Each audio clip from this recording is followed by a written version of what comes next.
nan dukan mu nan ne babu wanda zai ce mun ya san sarauta. Nakan duba kawai kwalitin ka ne shi ke na yanzu ce mun sarauta. Shi ma kamar shi makama shi ba shi zuciyar bai sarauta.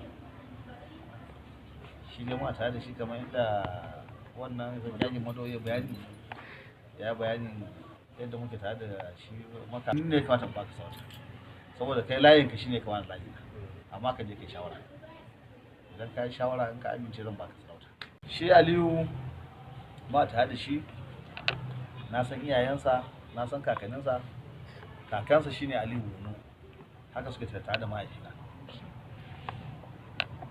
Mata ba sarki na bin labari ya ce Aliyu Bunu shi ya sa masa admission a JSS Toroje makaranta sarki. So by virtue na kakansa kuma su ne yan gwagwarmayar da suka samu wannan jihar Bauchi don ba ku sani ba kakansa.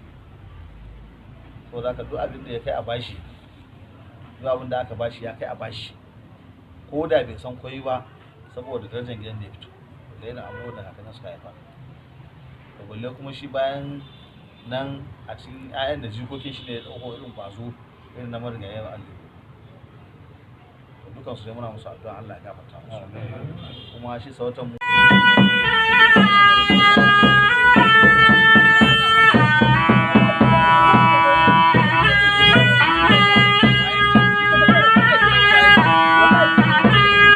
lafiya wakilin tarihi ya dar